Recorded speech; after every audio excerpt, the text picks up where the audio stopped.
My name's Rebecca Tan, this is Making LARP, and this week we're going to talk about horror. I've just come back from the Whitby Bram Stoker Film Festival. I was in there for one night to see a gig, but it really got me inspired to think about how you make horror and the creepiness factor work in LARP. Now, in terms of movies, there's generally three main types of horror. You've got your gore, you've got your unstoppable force, which includes things like slashers, zombies, anything where you end up whittling down to a few survivors. And then you've got your more psychological, creepy world horrors, which are more about someone that's relatively normal discovering that actually this whole village, this whole society is actually really messed up. And this may in fact place them in danger. For example, something like the Wicker Man, where in fact this whole village is conspiring to sacrifice people. So how do you use it in a LARP setting? Now, first things first, the main way I've seen true horror used in LARP has been at a series of Cthulhu games. These have been what I would consider event LARPs, where the actions, the story takes place over a couple of days in a short burst, and then it might be quite a long time until the next gathering of people. In this kind of setting, there are two main factors to be aware of. One is the control of the storytellers over the location. Now, the more control the storytellers have over the location, the more you can do in terms of effects, making the atmospheric things that you need to actually raise the creep factor. This is why you tend to see it more in things like Vampire, in things like Cthulhu, than you would do a normal fantasy LARP type setting. Because if, say, you're on a field of 3,000 people plus, it's going to be very difficult to manage a kind of horror that lasts for the whole weekend for everybody. So it might be that someone does a horror themed linear event where like 15 to 20 people go off and they can do some extra set dressings, they can do things to make the atmosphere more creepy, more scary. But as a general rule, you're looking at probably about 20 people being the cap of how many people you can run a truly horrifying event or part of an event for. In fact, the less people you're running it for, the more scared you'll make them, because you're then adding the kind of physical limitations of there's only 4 of us and only one of us knows how to shoot a gun and there's a horde at the door. Whereas if you've got an army at your back, you're going to struggle to make up the numbers or the power levels to make what's on the field truly terrifying. Now, in that instance, I have seen some really good kind of horror effects at more mainstream LARPs, but what they tend to be is, one, effective use of night and therefore costuming that uses the fact that it's pitch black, either through lighting up eye sockets, or we have things called void gates, which don't really look like much during the day. They're an opening that lets like demons and stuff come through, but when it's at night and they're glowing and all you can see is kind of the edge of them, it actually looks quite effective, especially from a distance. The other then main form of horror is maybe just having more kind of psychological horror from an NPC. And this is where you're getting to sort of Lovecraftian, Wicker Man, Welcome to Night Vale style. This character is just creepy, and the way they see the world or what their goals are just so strange, so off, that kind of sends the chills down your spine. So, as I've mentioned, you kind of, to do effective horror in LARP, you need to limit your player numbers. This also means you can kind of concentrate more on what creeps out those individual people. Now, I'm not saying find out someone's an arachnophobic out of character and then dump a bunch of spiders on them. Even, you know, the fake jelly ones. It's not really, there's a line, and that could be good, it could really actually upset someone, and you don't want someone having an out of character panic attack. Now, once you've got your small group, it's then to work out the style of horror.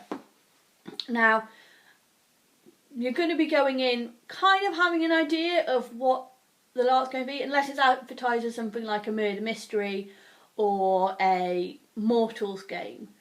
You're kind of going to know, right, this is zombies, or this is Cthulhu based, and maybe have ideas of what kind of stuff your character might encounter. But the idea here, unless otherwise stated, is that most of the characters are going to be completely unaware of the supernatural, or know about it in the same way that we've heard stories, we've seen films, but we've all dismissed it as completely fake. So with that kind of mindset in mind, so let's say, for example, you were going to a Cthulhu event. Now, the first thing is, what is the setting of the event? All the Cthulhu events I've played have been set in roughly a similar time period to when the actual novels came out. So you can play a lot with societal expectations that way, and go off, and if you are going to be someone that does have a background in the occult, go off in some of the weird and wonderful things that have been now disproven or written off or completely ignored. For example, we had a game where one of the major characters did a lot of stuff with ESP, card reading, all that sort of thing, and was really into the science of it, whereas that's not something that's very mainstream anymore. And you can also, in that kind of setting, look at doing things like Ouija boards, the kind of parlour speaking to the dead that went on, where maybe you get your characters around a table, everyone holding hands, you've got them all in the same room, and you can then play with things like lighting, sounds, to have something happen at something like that that would be relevant to the time period. And then you can kind of go into, and now here's the actual Cthulhu mythos stuff, now here's the bad things. Whereas obviously in the real world, when people do these events, it's mostly going to be some trickery and being talked about, oh, grandma's alright. The other main kind of stalwart in horror in terms of LARP is the World of Darkness series. Now, as I mentioned, they have the game Mortals, but their main horror themed game is Vampire. It's actually sometimes referred to as a game of psychological horror. This is because as a vampire character, you're playing someone that is fighting desperately to retain their humanity whilst being forced to do unspeakable actions. So they have to, one, maintain the masquerade, where humans are not allowed to know about them. Unless you're really twisting the setting and doing something in a True Blood style, traditionally you're trying to pretend that vampires and all the other supernatural creatures don't exist. Now, the level of how much vampires work as a sort of supernatural police force will depend entirely on the kind of settings of your world. For example, a lot of what we did in our vampire game was about the vampires, the player characters, having to go out and deal with things and stop things getting to the press, whether that was through shutting people up, hiding evidence, or simply having the contacts to say, don't run this story. And then obviously the part of the setting is the political backfighting and scoring points on who actually did what and getting sorted. So we actually dealt with a lot of the other supernatural creatures of that world. And sometimes you'd get you know, you've got the opportunity for rogue agents to go out and want to reveal everything. You've got just the sheer thing of maybe someone's a new vampire and they go out and feed someone and whoop, there's a lot of CCTV in the world and that's looking really creepy and you have to deal with it. But the psychological horror aspect would be the kind of the things your character has to do to maintain that secret. So, do they have to kill off someone? Have they been recently turned and had a family and a home life and they've got to kind of maintain this charade that they're normal whilst there's people watching them, or they've had to give up that family and they're creepily angel style watching in the background trying to protect them whilst trying to keep the fact they're a vampire secret, whilst trying to keep their family secret from the other vampires who've used them against them, whilst having to feed on people. And all this sort of stuff builds into what makes a game horrifying for your character. So as a storyteller, what you're looking to do is everything in your power to force them down the path of failure. And then obviously you need to give people that little hope of redemption, that they can fix everything, that they can be okay, that there's a new normal and they'll be fine, and they take it away from them. And as a player, you're looking for opportunities to actually achieve both things. Vampire is not a game that you can win. Vampire is a game that you cannot lose for the longest time.